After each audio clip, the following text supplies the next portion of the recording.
Que se passe-t-il au Liban Sud? Dans moins d'un mois, les troupes israéliennes devront avoir quitté le territoire libanais.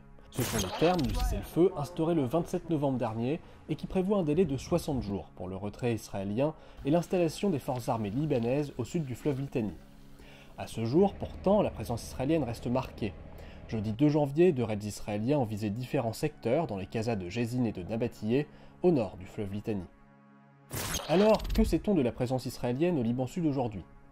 L'armée israélienne interdisait toujours, le 31 décembre, l'accès à une bande du territoire libanais longeant la frontière et donc à plus de 60 villages dans cette zone.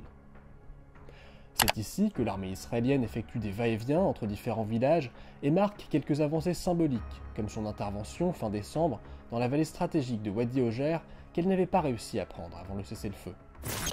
Toutefois, malgré cette interdiction renouvelée tous les 2 ou 3 jours, l'armée israélienne s'est retirée de plusieurs localités, comme ici, à Riam, dans laquelle s'est déployée l'armée libanaise pour y faire des opérations de déminage et chercher des victimes. Que se passera-t-il le 27 janvier, à la fin de la période de retrait prévue par l'accord de cessez-le-feu? À cette heure, les perspectives restent floues. Le 26 décembre, le journal israélien Haaretz révélait que l'armée israélienne se préparait à rester au-delà de la période de 60 jours.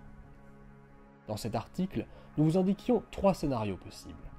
Le scénario idéal, le processus d'application est accéléré et l'accord est respecté le 27 janvier. Son inverse, ni Israël ni le Hezbollah ne respectent l'accord et les hostilités reprennent, ou encore la prolongation de la période d'application de l'accord au-delà des 60 jours. Depuis le 27 novembre, au moins 298 violations de l'accord de cessez-le-feu ont été signalées, et les frappes israéliennes au Liban Sud ont fait au moins 36 morts.